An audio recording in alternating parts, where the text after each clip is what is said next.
Hi, I'm Miss Zara Sadikot. I'm the occupational therapist at Drexel School, and I know this is a tough time and some of our kids are not getting what they would normally get at school. So I wanted to make this short video on how you can address their sensory needs at home. So at school, their sensory needs are met by having daily access to what we call the sensory gym, which has a range of equipment that can help them to regulate their needs, which helps them to calm themselves down a little bit and also be more focused at school. The way this is done is because the certain equipment that they use in the sensory gym provides certain sensory input. The input is proprioceptive input, which means deep pressure input, which helps organize their body in space, as well as vestibular input, which also helps with balance and spatial awareness. So I'm just going to show you a few simple things that you can do with your child at home to help them with their sensory needs at home. So I recommend that you do this with your child maybe 4 to 5 times a day, and you could almost make a little routine. So the first thing that I'm going to show you is some jumping jacks. So jumping jacks are great as they provide proprioceptive input.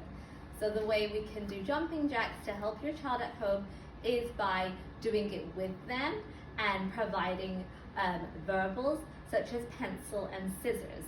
So I'm going to show you what I mean by this.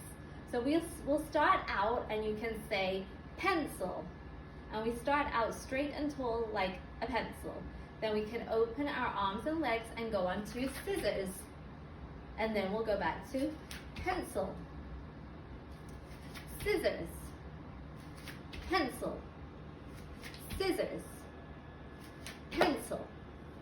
So because they're jumping around, that's again great proprioceptive input. So I recommend that you do this maybe 10 times, and again you do it 3 to 4 times a day. Another great thing that we can do is with a chair.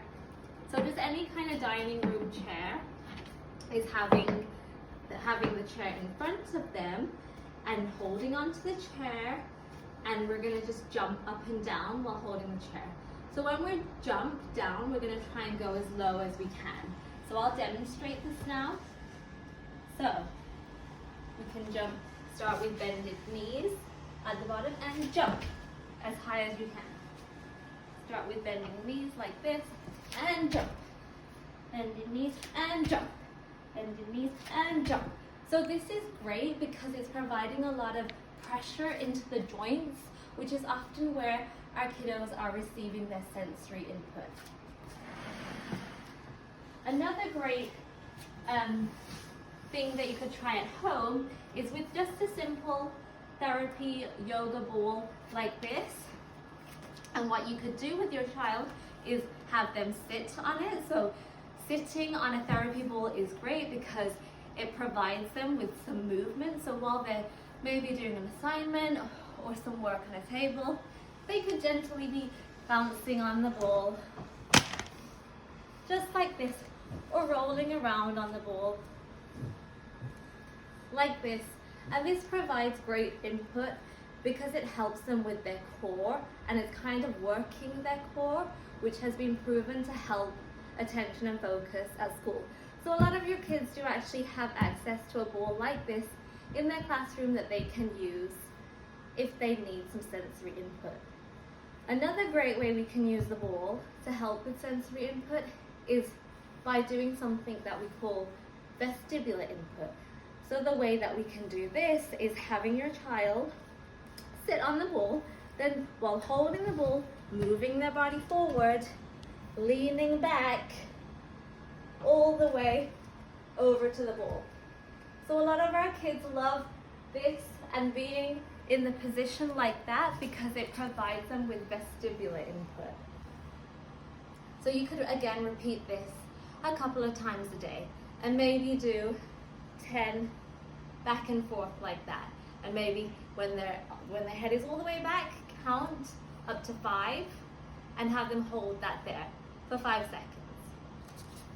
Another way that you can use the ball at home is, so I don't have a child here, so I'm going to use these pillows as a demonstration. Okay, so we're just going to pretend that these pillows are a child. Okay, so what we're going to do is we're going to take that therapy ball again, and let's pretend this is their head here, this is their body, and their limbs are there. Okay, so their arms and their legs. So we're going to make sure that their neck and head is always exposed, and you're going to take the therapy ball and gently roll it over their body, on their torso, on their limbs, and the legs. So just gently applying a little bit of pressure. So you could do this for a few minutes, and then you can also have them turn around and do it for a few minutes. So this is very calming for a lot of our kids, because again, it gives them deep pressure, like they're getting a deep massage, which really helps them feel their body in space and can help with their sensory needs. If you don't have a ball like this, you can do the same thing by giving your child that deep pressure massage, but just placing pillows on them and gently rolling a little bit of your body weight on them to give them that deep pressure. Another thing that we can do with our kids at home, and you could also involve their siblings, is things like animal walks, and you could even make it into a fun race. So an animal walk that we could do is something like a crab walk, like this, which is again great proprioceptive input. Or you could do a bear walk, which is something like this, which again is great proprioceptive input, and you can make it fun. So I'm recommending that you try these methods at home, and like I said, just doing them for 3 to 4 times a day to help your child at home, to regulate their needs at home, and to also enable them to focus and attend more at home. I hope this short video helps. I'm happy for you guys to email me or contact me if you need me or need further advice or information. Thank you for watching. Bye.